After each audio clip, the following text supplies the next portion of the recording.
Itu makanya kita sangat penting untuk belajar berbuat baik itu berdasarkan firman Tuhan, bukan berdasarkan sekedar hanya keinginan kita. Jika kita berbuat baik agar orang lain berbuat baik bagi kita, kita akan kecewa.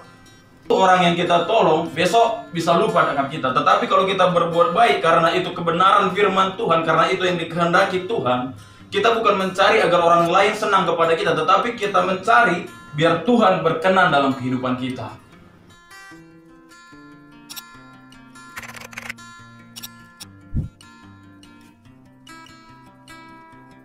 Jangan jemu-jemu berbuat baik.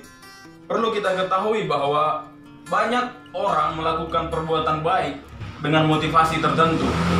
Contoh, mungkin ada orang yang berbuat baik agar orang itu berbuat baik lagi kepada kita. Dan orang mendefinisikan tentang baik itu, tentang berbuat baik itu bisa berbeda-beda. Kenapa? Saat saya berbuat baik, belum tentu itu baik bagi orang yang menerima. Bahkan belum tentu diterima atau direspon dengan baik oleh yang kita bantu.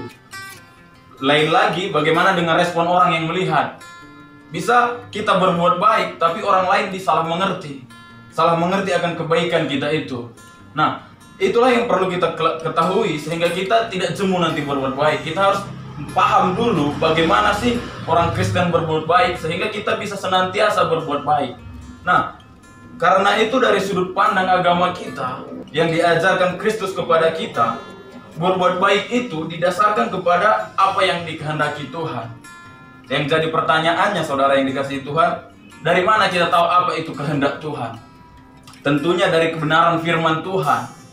Itulah makanya setiap jemaat Tuhan sangat penting untuk membaca kebenaran firman Tuhan. Karena seperti ini indikasinya, setelah kita membaca kebenaran firman Tuhan, setelah kita memahami isi firman Tuhan, kita akan mengerti isi hati Tuhan, maka pemahaman kita itu akan membuahkan hasil dengan namanya tindakan, yaitu berbuat kasih yang diajarkan di dalam Alkitab, yang diajarkan Yesus. Jadi pemahaman kita tentang firman Tuhan itu akan berbuah dengan tindakan kasih yang kita lakukan.